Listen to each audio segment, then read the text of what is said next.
দেশের উদ্ভূত পরিস্থিতিতে বিভিন্ন পেট্রোলিংয়ের মাধ্যমে দেশের পরিস্থিতি নিয়ন্ত্রণে রাখার জন্য সিভিল অ্যাডমিনিস্ট্রেশনের সাহায্যে আছে।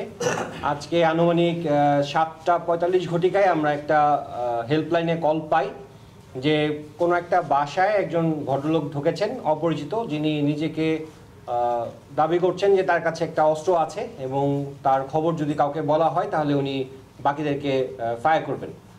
এই তথ্যের ভিত্তিতে ওই ফোন কল পাওয়ার পর আমাদের যে নিয়ারেস্ট যে পেট্রোলটা বাইরে ছিল লেফটেন্যান্ট সাদবানের নেতৃত্বে সেই পেট্রোলটাকে ইনফর্ম করা হয়।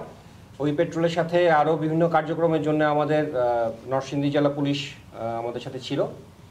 পরবর্তীতে ওই পেট্রোলটা প্রথমে মুভ করে এবং ওই পেট্রোলের সাথে সাথে এখান থেকে আমাদের নরসিংদী স্টেডিয়াম ক্যাম্প থেকে মেজর জিহানের নেতৃত্বে আরেকটা পেট্রোল অকমেন্ট করার জন্য ওখানে মুভ করে।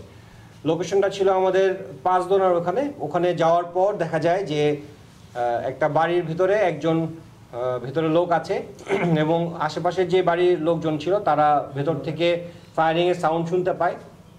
পরবর্তীতে আমাদের পেট্রোল ওখানে পৌঁছানোর পর প্রায় 1.5 ঘন্টা নেগোসিয়েশন করে তারপর ওখানে ভেতরে যে ছিল মিস্টার শাহ আলম, উনি এখানে আছেন, তাকে সারেন্ডার করার জন্য বুঝাতে সক্ষম হয় এবং উনি ফাইনালি সারেন্ডার করে এবং তাকে আমরা নিয়ে আসি। তার কাছ থেকে আমরা একটা ফাতে অস্ত্র উদ্ধার করি, যেটা সেমি অটোমেটিক একটা পিস্তল টার্কিশ মেড, এবং সেখান থেকে 1 রাউন্ড লাইভ অ্যামুনিশন এবং বাকি 9 রাউন্ড আমরা ফায়ারকৃত অ্যামুনিশনের খালি খোসা যেটা আছে সেটা আমরা ওখান থেকে উদ্ধার করতে সক্ষম হই।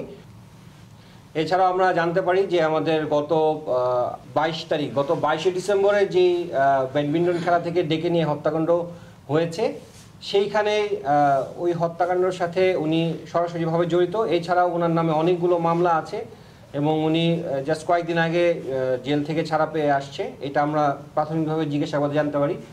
এটা আরও ফার্দার ইনভেস্টিগেশনের জন্য এবং আমরা আমাদের যে আলামতগুলো আছে অস্ত্র এবং অ্যামুনিশন সহ সব কিছু আমরা পুলিশের হাতে হ্যান্ড ওভার করে দিব। ওনারা ফার্দার ইনভেস্টিগেশন করবেন এবং আশা করি একটা ভালো ফলাফল পাওয়া যাবে।